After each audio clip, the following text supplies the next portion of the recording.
Koksi dan kami beranggotakan saya sendiri, Fitri Iskandar Handayani dengan NIM 230310006 Dan saya Anita Tulisnawati dengan NIM 230310002. Dan saya Permata Galita dengan NIM 230310017. Oke, selamat menyaksikan presentasi dari kami teman-teman.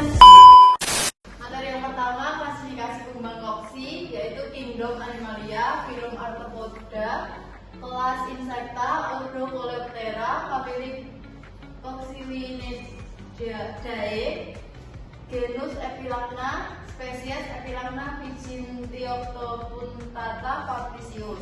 Selanjutnya yaitu morfologi dari kembang koksi. Yang paling umum adalah tubuhnya yang berbentuk bulat atau kubah dengan sayap luar atau disebut juga elytra yang keras dan seringkali berwarna cerah, merah atau oranye dengan titik-titik hitam sebagai peringatan bagi predator. Untuk selanjutnya adalah struktur tubuh dari kembang koksi sendiri. Itu ada 6. Yang pertama mata. Mata dari kembang koksi berfungsi untuk memberikan penglihatan luas untuk mendeteksi mangsa seperti kutu daun dan juga predator. Lalu yang kedua adalah kepala. Kepala dari kembang koksi ini menyatu dengan toraks depan bagian mulut yang bertipe menggigit atau biasa disebut dengan mandibulet untuk memangsa serangga kecil. Lalu selanjutnya ada antena. Antena berfungsi sebagai alat peraba dan pencium bau atau juga untuk mendeteksi mangsa. Lalu selanjutnya ada pronotum, di mana berfungsi untuk melindungi kepala dan bagian depan dari toraks. Yang selanjutnya ada elytra, berfungsi sebagai pelindung sayap belakang yang lebih rapuh dan tubuh bagian dalam dari kembang koksi. Lalu ada kaki, berfungsi untuk bergerak. Contohnya seperti mencari makan dan melarikan diri dari predator. Dan yang terakhir adalah bintik, yaitu berfungsi sebagai sinyal peringatan untuk predator yang dimana menunjukkan bahwa kembang koksi ini merupakan hewan yang berbahaya untuk tidak diserang. Dan selanjutnya ada siklus hidup. Di sini ada foto dari telur, larva, pupa hingga kembang dewasa. Yang pertama, telur berbentuk lonjong, berwarna kekuningan dan berukuran sangat kecil sekitar 1 mm. Yang kedua, larva berbentuk berduri, berwarna coklat tua dengan tanda hitam dan pucat. Yang ketiga ada pupa, memiliki bentuk lonjong sekitar 4 mm dan biasanya terselimuti kulit larva terakhir. Yang terakhir, kumbang dewasa berukuran kecil bulat sekitar 4 mm, berwarna merah anggur hingga coklat gelap dan memiliki ciri khas bintik orange di sayap depan. Selanjutnya adalah tanaman inang yang biasa dihinggapi oleh kembang koksi. Yang pertama itu adalah tanaman seledri.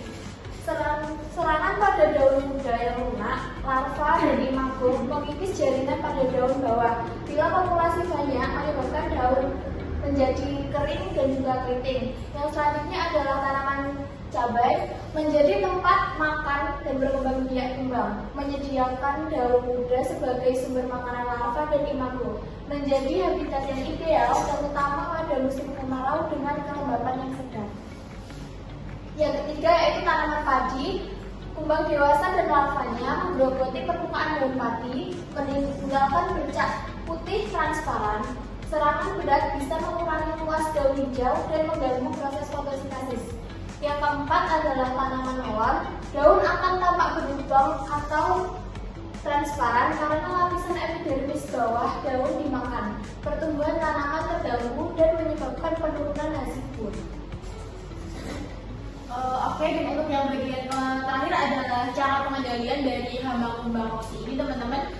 Untuk cara pengendaliannya itu kita sebutkan ada 4. Yang pertama adalah pengendalian secara hayati, di mana di sini memanfaatkan musuh alami kembang koksi itu sendiri seperti predator dan juga parasita lain yang bisa mengurangi populasi kembang koksi tanpa merusak lingkungan pastinya juga. Lalu yang kedua adalah pengendalian secara mekanis, di mana mengumpulkan dan membuang kembang koksi secara manual dari tanaman yang diserang. Jadi ini bisa dibilang secara manual dari petani langsung gitu ya teman-teman. Lalu yang ketiga ada pengendalian secara kimiawi. Itu jika serangan sangat parah dan tidak terkontrol dengan metode lain, aplikasi insektisida tertentu bisa air. Jadi kalau kimiawi itu kita menggunakan semacam pestisida untuk menghilangkan hama tanaman dari kumbang koksi. Lalu selanjutnya adalah yang terakhir perawatan tanaman, yaitu menjaga tanaman agar tetap sehat dan bersih dari guna yang dapat menjadi habitat kumbang koksi. Jadi untuk cara pengendalian dari kumbang koksi ini sistemnya adalah bertahap ya teman-teman. Jadi menggunakan yang paling mudah dulu untuk habitat dari kumbang koksinya. Jadi kalau emang nanti kayak pakai cara pertama nggak bisa, cara kedua nggak bisa, baru pakai cara yang paling paling berat dan yang paling bisa untuk mengendalikan. Selain itu juga untuk perawatan itu tetap dimulai dari awal bertanam gitu. Dari sebelum adanya tanaman udah harus dijaga dulu dari lahan, lalu tanaman bibit dan lain-lain agar juga terhindar dari hama seperti itu.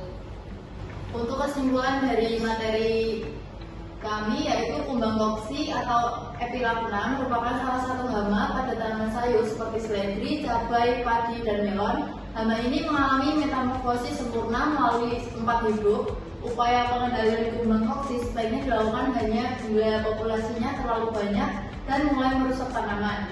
Dengan cara pengendalian hayati atau mekanis, bukan dengan pestisida kimia yang dapat membunuh serangga menguntungkan ini.